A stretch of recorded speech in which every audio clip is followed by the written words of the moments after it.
আসসালামু আলাইকুম বিয়াস, আপনারা সবাই কেমন আছেন? আশা করি সবাই ভালো আছেন। তো বিয়াস, আজকে কথা বলবো আপনি ওমানের ভিসার আপডেট দিব, ওমানের লেবার ভিসার আপডেট দিব। আর বর্তমান ওমানের পরিস্থিতি কি, আর অনেকে বলতেছেন যে ভাই ওমানের লেবার ভিসা কি চালু হয়েছে, এটা নিয়ে একটু ভিডিও করবেন। তো বিয়াস, সম্পূর্ণ ভিডিওটা শুরু করার আগে আপনি যদি আমার চ্যানেল নতুন হয়ে থাকেন তাহলে অবশ্যই চ্যানেলটা সাবস্ক্রাইব করে পাশে থাকা বেল আইকনটা অন করে দিবেন, কারণ ওমান ভিসা সম্পর্কে সকল নিউজ কিন্তু এই চ্যানেলে আপলোড করা হয়। তো অবশ্যই চ্যানেলটি সাবস্ক্রাইব করে দিবেন। তো বেশ, এখন মূল বিষয় চলে ওমানের বর্তমান পরিস্থিতি কি, আর এখন বর্তমানে কি ওমানে কি ভিসা হচ্ছে কি না। তো দেখেন, এখন যারা বলতেছেন যে আপনার ওমানে ভিসা হচ্ছে, এরকম কিন্তু ভাই কিছু এজেন্ট কিন্তু এখন বর্তমানে কিন্তু পাসপোর্ট তোমার আপনি এগুলো কিন্তু জমা নিতেছে লোক থেকে। আমি কিন্তু আজকে কিন্তু আপনার ফেসবুকে যেগুলো দেখতেছি ভিডিও, আবার টিকটকে কিন্তু ওনারা বলতেছেন ওনারা নাকি ওমানের ভিসা করে দিবে মাত্র 7 দিনের ভিতরে। তো এটা সত্যতা কতটুকু দেখেন, এখন ওনারা যেন বলতেছে ওমানে যে ভিসা আছে এটা ওনারা 7 দিনের ভিতরে করে দিবে। এটা কি ভিসা আপনারা কি জানেন? এটা কোন ধরনের ভিসা? এটা কি আপনাদেরকে কি লেবার ভিসাতে নিতেছে ওনারা? ভাই, এটা হচ্ছে আপনাদেরকে লেবার ভিসাতে নিতেছে না, বুঝতে পারছেন? এটা হচ্ছে আপনার ট্যুরিস্ট আছে না, ট্যুরিস্ট ভিসায় নিয়ে তারপর হচ্ছে আপনাদেরকে ওই ওমানের রাস্তাঘাটে বলছেন ফালায় শুয়েইব, বুঝতে পারছেন কিছু কথা?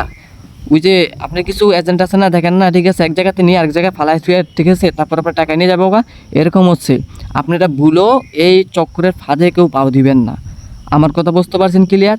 যারা আমার চ্যানেলের সাবস্ক্রাইবার, যারা আমার চ্যানেলের অডিয়েন্স, তারা পর থেকে সে ভিডিওটা যাইবো, আর পর থেকেই আপনারা এই কাজটা থেকে সবাই একটু বিরত থাকবেন। কেন ভাই বিরত থাকবেন?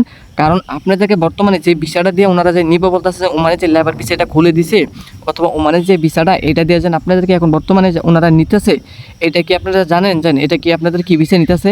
ওমানের লেবার ভিসা কিন্তু বর্তমানে যেটা, এটা কিন্তু সরকারি, এটা কিন্তু বন্ধ আছে, এটা আপনারা সবাই জানেন। তারপরে যারা না জানেন তারা কি করতেছেন জানেন, যে হ্যাঁ ওমানের ভিসা তো খুলে দিছে, তো আপনার পাসপোর্ট জমা দেন, আপনাদেরকে ট্যুরিস্ট ভিসায়, বুঝতে পারছেন? এটা বাংলাদেশ থেকে, এটা অন্য দেশ থেকে আপনাদের ট্যুরিস্ট ভিসা নিয়ে তারপরে মনে করেন এখান থেকে হতে পারে আপনার নেপাল হতে পারে, এখান থেকে ট্যুরিস্ট ভিসা আনে আপনাদেরকে, ট্যুরিস্ট ভিসা নিয়ে তারপর হচ্ছে ওমানে আপনাদেরকে নিয়ে রেখে দিবে শেষ। কোনো কোম্পানিতে কোনো কিছু আপনার সাপ্লাই কোম্পানিতে ফালাই দিব, তারপরে দেখবেন আপনার ভিসার মেয়াদ নেই, ভিসার মেয়াদ থাকবে মাত্র 1 মাস 2 মাস এরকম থাকবো, তারপর দেখবেন আপনাদেরকে ধরা খেলে অটোমেটিক বাংলাদেশে ভিসা ব্যাক করবে। এই কারণে বলি এটা হচ্ছে ট্যুরিস্ট ভিসা ভাই। এই ভিসা থেকে আপনারা আইসেন না বর্তমানে ওমানে, যদি আসেন তাহলে আপনারা ক্ষতিগ্রস্ত হবেন। আমি আপনাদের বারবার বলতেছি চ্যানেল সাবস্ক্রাইব করে রাখেন, যখন ভিসা অ্যাভেলেবেল ওকে হইব, চালু হইব, আমি আমার এই চ্যানেল আপনাদেরকে আপডেট দিয়ে দেবো, তখন হচ্ছে আপনারা আসবেন।